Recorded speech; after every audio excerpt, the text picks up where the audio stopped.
my time, MST. 12. Okay. Okay. This is 9 here in Lithuania.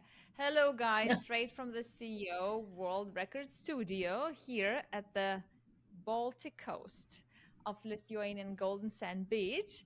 I, Laura Garrett, am representing Nona Yehia, who is the co-founder and the CEO of Vertical Farming. I mean, not vertical farming. It has another name, right? It's It's Vertical Vertical Harvest Harvest Farm. Farms.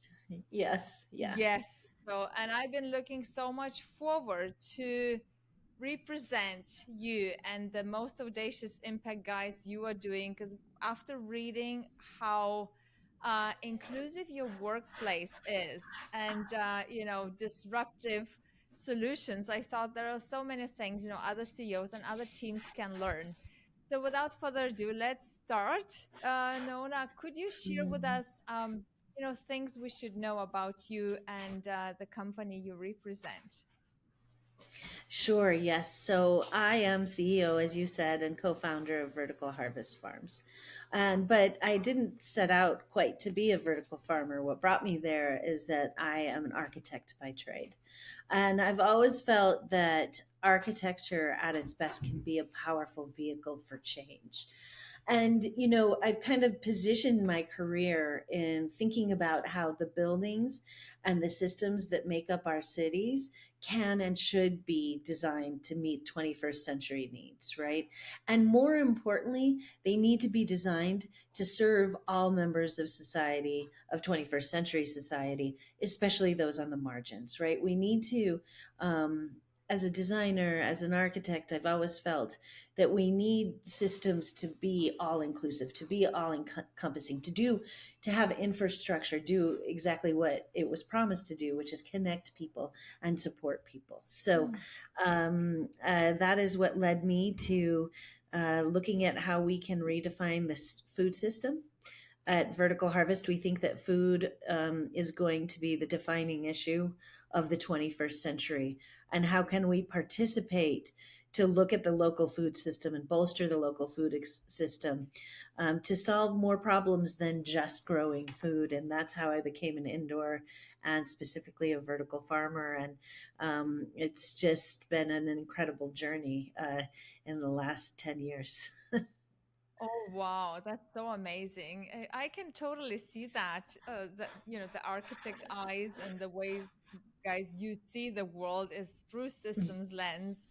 And Nona, if you could go back like in history and think about the event or some type of trigger that showed you that direction, moving from being an architect now to suddenly actually, yeah, pioneering in this field of vertical farming. What was that event or that trigger that kind of, yeah, inspired you?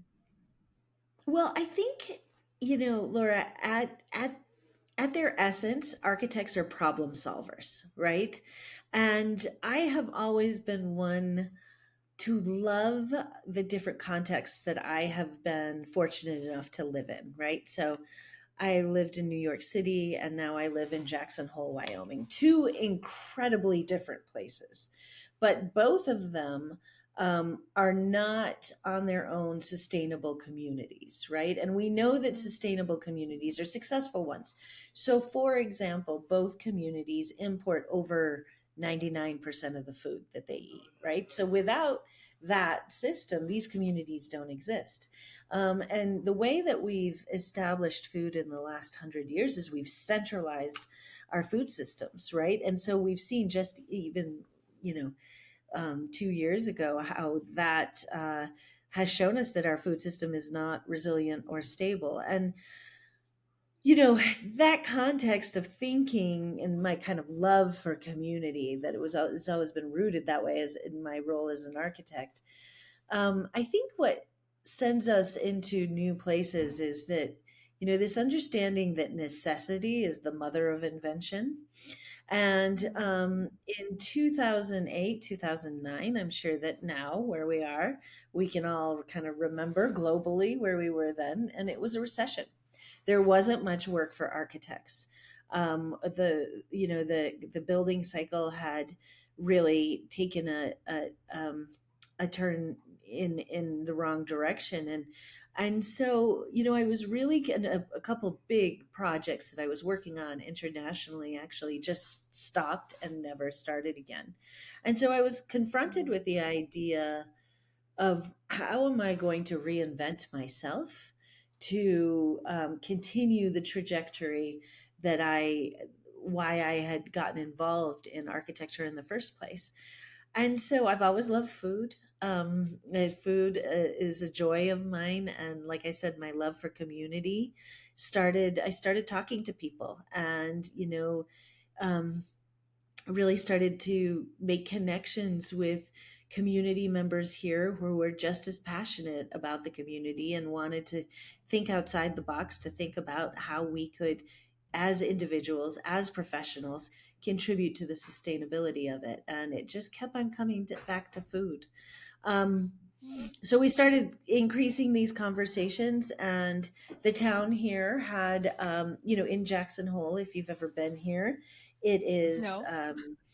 it is a very unique place. It is at the gateway of Yellowstone National Park.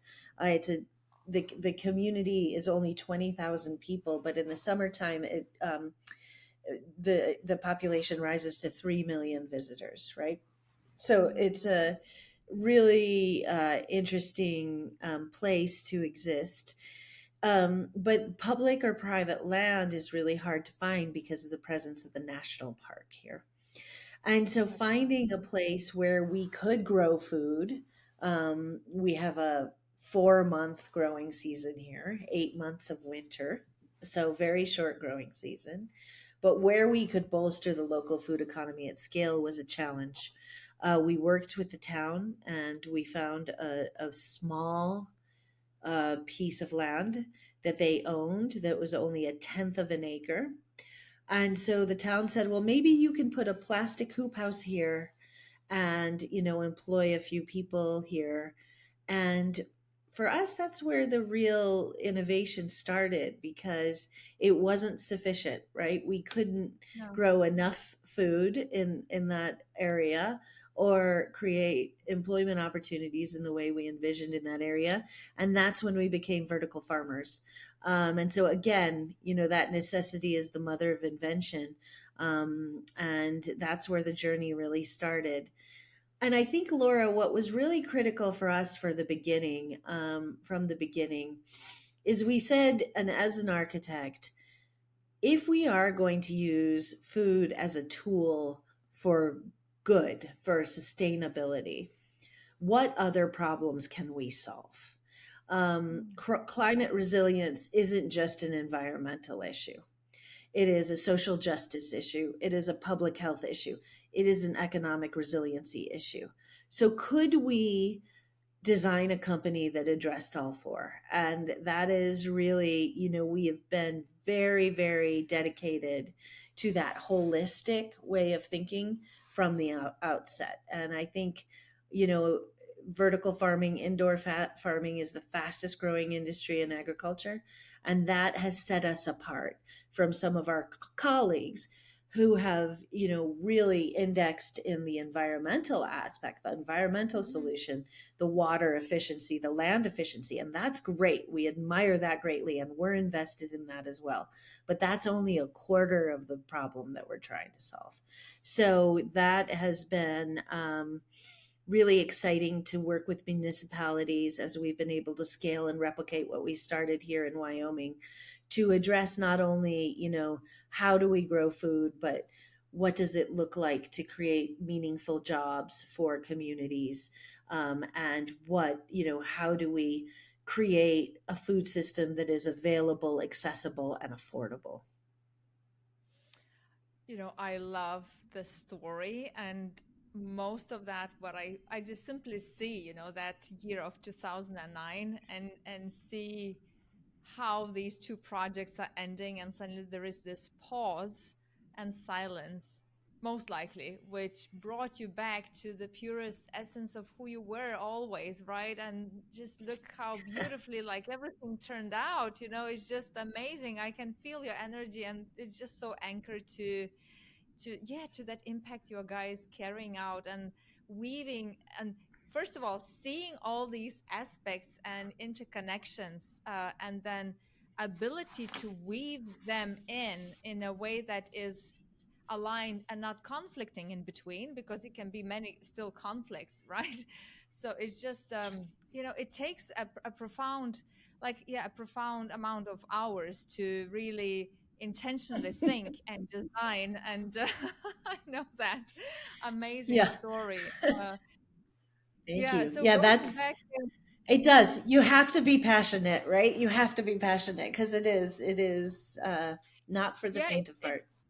it's something far bigger than, like, any of us is, and it's gonna last for, another most likely generation. And I just really would love to come to and see, and Yeah. be in that community of 20,000 people and see how you are doing this. It's just such an amazing opportunity.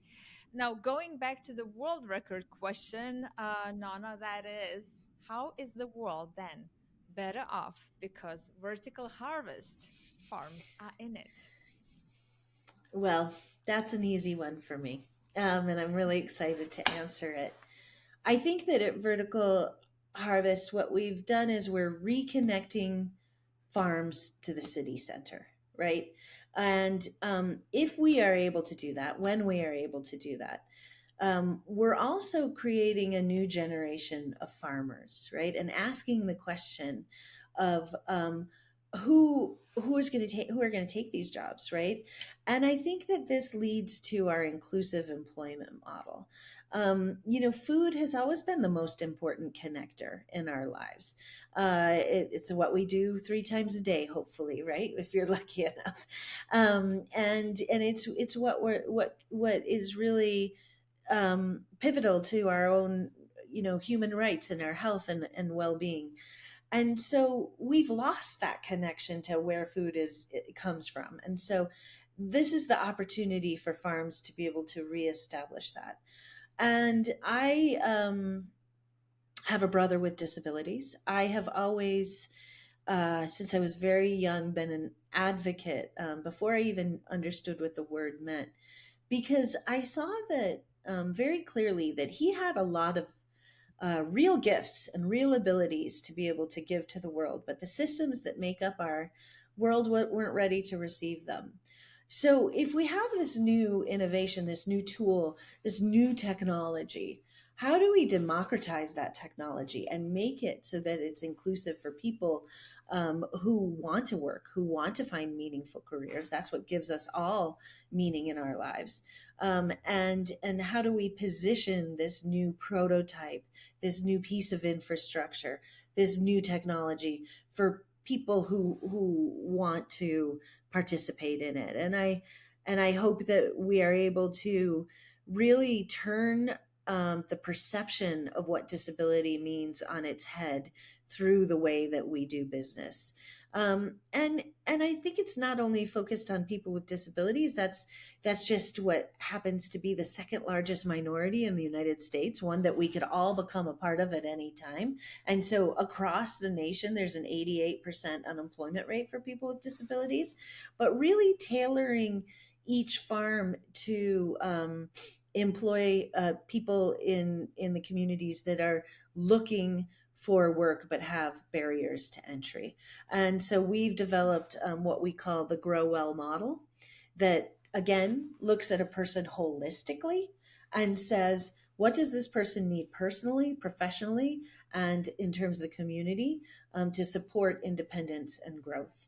And so I hope to create a new generation of farmers based on that principle of inclusivity and kind of democratization of what historically has been kind of kept for the very few, right? The way that we've raised money around technology or built companies around technology. How do we create real stakeholder wealth by utilizing capitalism in a disciplined manner to do real good in our societies? Because capitalism should and could and will ultimately improve society.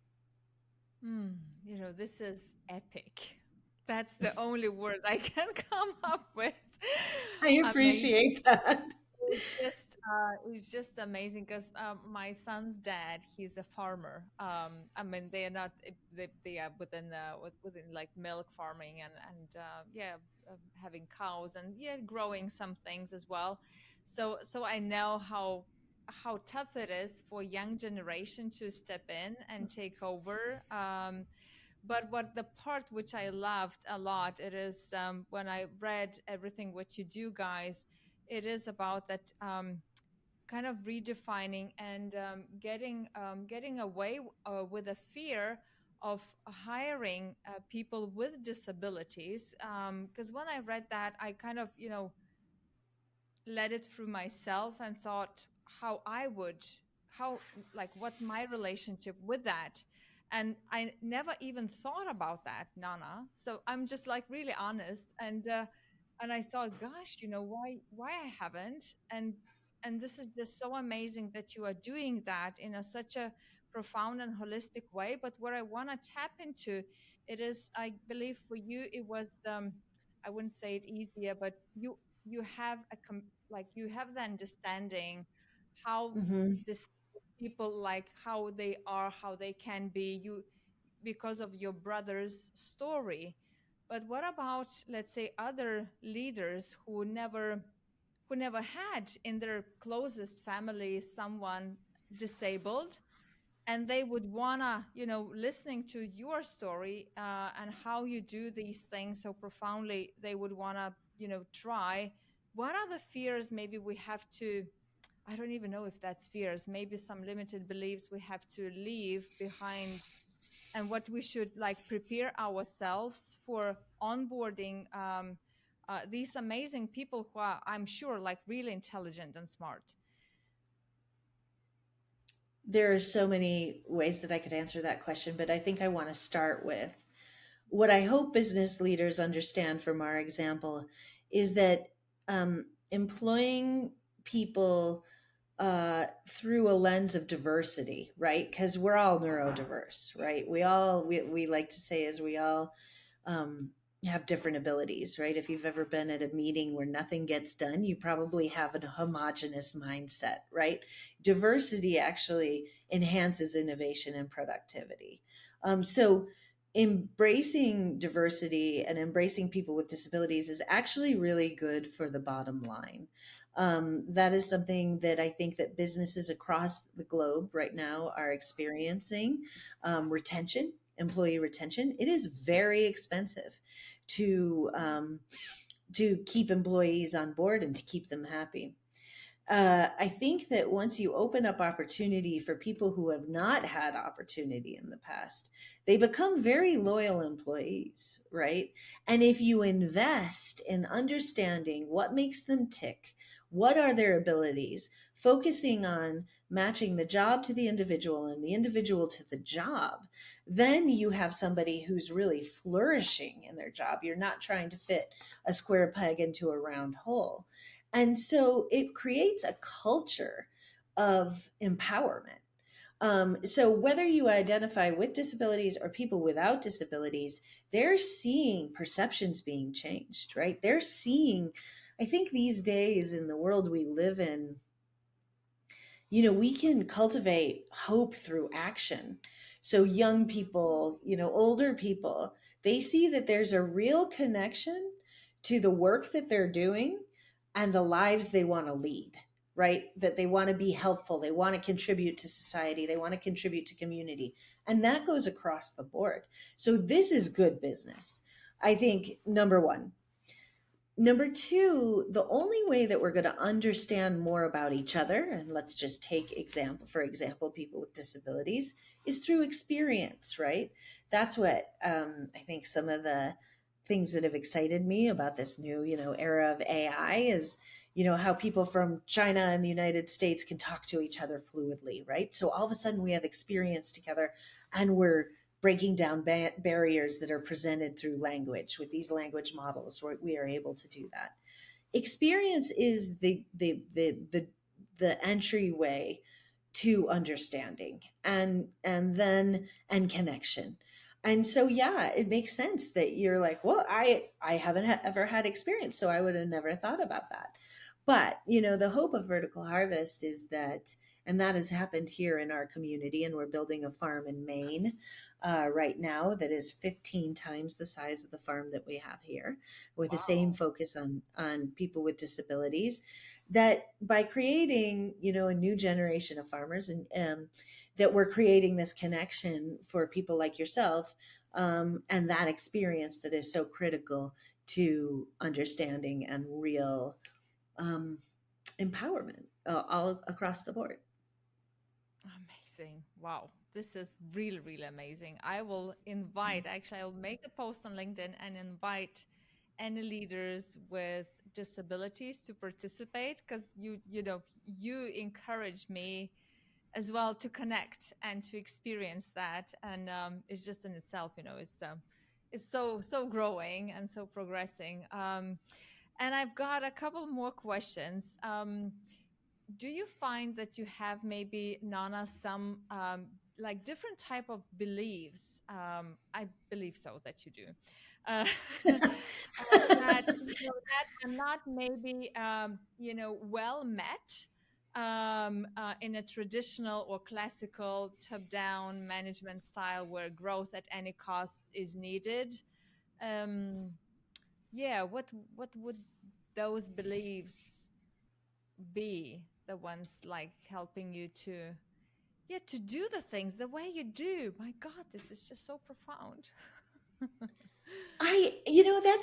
That's the hardest question that you've asked me, because for me there's no other choice, right? Like, it is Mhm. top down, bottom up. It is, we have built a culture based on these principles, and we found that it creates efficiencies, and basically our profitability is based on these principles, right? Without them, I don't think that we'd be growing as fast as we are. So for example, we have a plan to, at minimum, build 15 farms in the next 5 years. Now that's ambitious, right? These are big farms. They contribute over 2 million pounds of produce to the local food economy. They employ 40 people. They are really considered as civic infrastructure, operating like a library or a community center does in an urban context. These are big, bold, as you said, audacious uh, questions and strategies. And what you need is buy-in to be able to facilitate Mhm. them and to move fast. And the way that we operate the business makes it easy to grow what we call the community of the willing, right?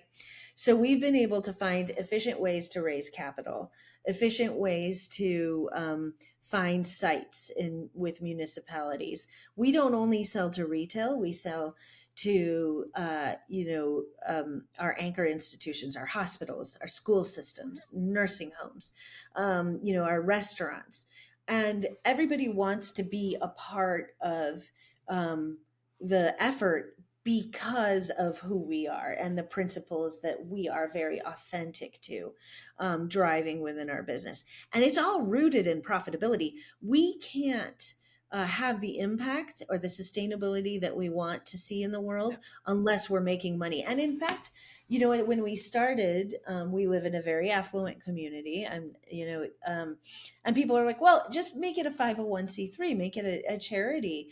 And I said, absolutely not. This is an opportunity to create a scalable, replicable effort, and to show what is possible when you set out to turn capitalism on its ear, right? That we can do good by doing well, and the vice versa, right? That circle is really important. And I think that other businesses are truly understanding this, right?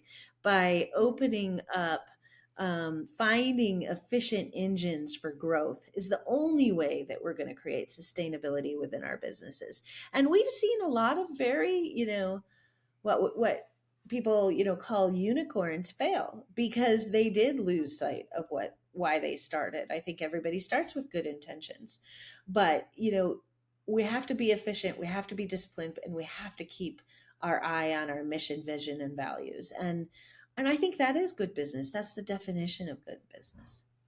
I believe as well. And the other thing, which the one I believe in, why you are guys so successful and yeah, and growing kind of fast, it is that you've been bold enough to really make, you know, that mission of yours audaciously big.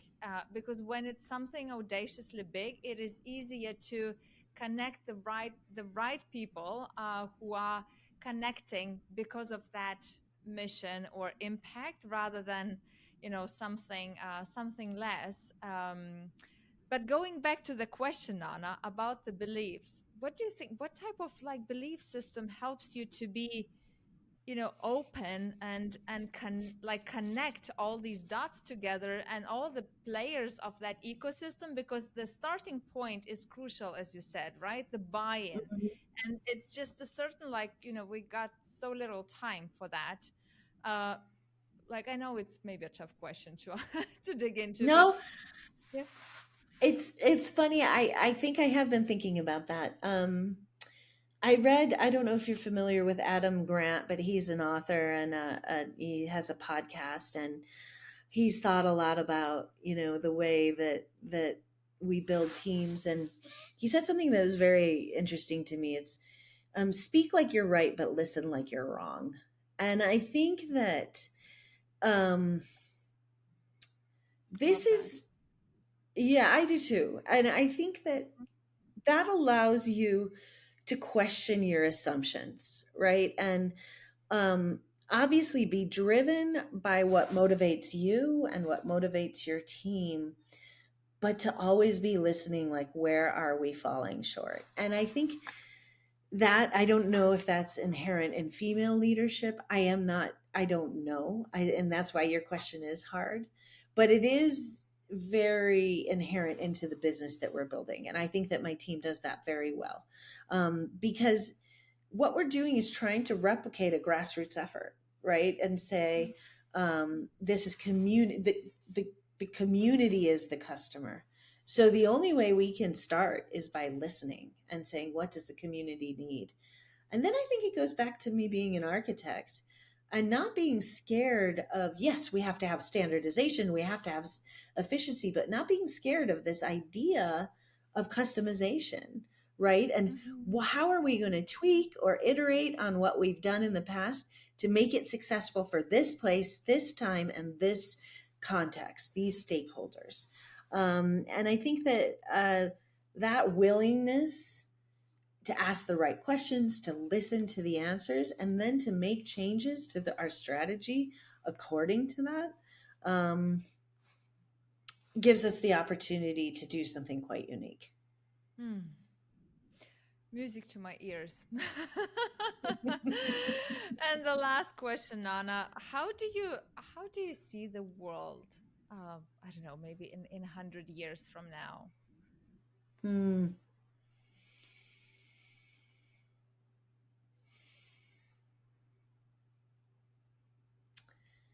Oh, God, that's the hardest question that you've asked. It's a good one. I just had the honor of attending the TED conferences, the TED main conference, the TED Talk, if you're aware of that. And Mm. the theme was possibility, and that's a big theme. And I mentioned it earlier. The subtext was AI, and people's fears about AI, their excitement about AI. I think that can be used as a lens through a lot of the things that we're struggling with as a society today, right? There's a lot of excitement and possibility. There's a lot of fear around possibility. My hope is that we learn how to collaborate together to create enduring systems, right? And we understand the beauty of what is possible, right? I mean, humanity is just, I, as I get older, I'm just more and more amazed by, each day that we are gifted. And I think, how do we really take that opportunity to elevate, you know, all life on this planet. And I hope we get there. I hope we use technology as a tool to enhance humanity, right? And that we see it as a way of creating new connection. I think one of the most things, and I don't know, maybe you'll include this, maybe you won't, but one of the most inspiring talks that I went to is how we're going to be able to communicate with whales, right? Oh, Once we do that using AI, will we be able to understand more about ourselves, right? If we are able to do that, that's the hope, right? That we just continue to collaborate, to understand our opportunities around what is possible. Um, so I guess a connected society is what I hope for. But look at how much we've done, towards that end in the last 100 years. But look at how our food system has in the last 100 years changed. It was a connector, and then it's not anymore, right? So can we learn from that and return to towards that end? Um, It seems like a long time and not as a long time. I mean, one of the things I love is as an architect, everybody is the first question everybody asks is, "What do you think about Frank Lloyd Wright?" And I was like, "Well, I love Frank Lloyd Wright." But you realize he was practicing 100 years ago. Is there not a new architect that you can bring up at this point? So, and when you look at it in that context, like Frank Lloyd Wright seems like a really near neighbor. So, I have a lot of thoughts on that. I hope I wasn't rambling too much, but that no, is you were my not. hope is, yeah, Yeah, it's profound, answers, and I love that question myself because it gives me, a lot of various perspectives. But yeah, but being remembering who we are, where we come yeah, from, and being a part of, we are. I mean, planet is our home, right? And we are a part of nature, and yeah, and being able to speak with whales and understand more about us and the consequences, maybe even, we created from like ego driven mindset or not conscious business as such, that in itself, is as well a profound, yeah, thought. Thank you, Nana, so much for being here with us. I mean, you thank inspired me you. so much.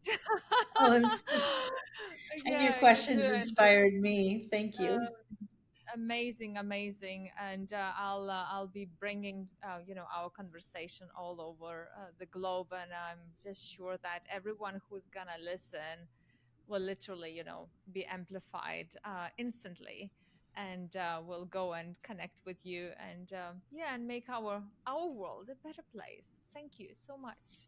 Thank you. And thank you for your efforts in this. It's really inspiring.